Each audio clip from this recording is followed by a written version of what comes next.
Nichukue fursa hii pia kwanza kupongeza timu zetu nne.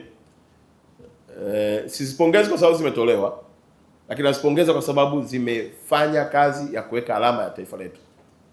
Timu yetu ya Simba, timu yetu ya Yanga, timu yetu ya Azam pamoja na ndugu zetu wa Big Star kutoka Singida. Kuwemo tu kwenye mashindano hayo ni heshima pia. Na mnafahamu ya kwamba Tanzania tumepata nafasi ya kuwa na timu nne. Na ndoto ya kila Mtanzania ilikuwa ni kwenda kwenye robo finali. Yaliyotokea uwanjani ni dakika 90. Hatuwezi kuamua tofauti, lakini mimi nawapongeza kuanzia uongozi wao, uongozi wa Simba, uongozi wa Yanga, uongozi wa Azam pamoja na Singida Big Star kwa kazi kubwa nzuri walioifanya ya kufika hatua ya kupeperusha bendera na kufanya mataifa yaje kwenye nchi yetu kuja kucheza na wao, kwa sababu wasingeingia tusingepata hata hizo pesa ambazo ndugu zetu wenye hoteli, migahawa, watu wa chakula wameweza kuzipata. Lakini tuwatia moyo ni wakati wa kujiandaa vizuri pia kwa mashindano yajayo. Mwisho wa kutoka kwenye mashindano haya sio mwisho wa mashindano.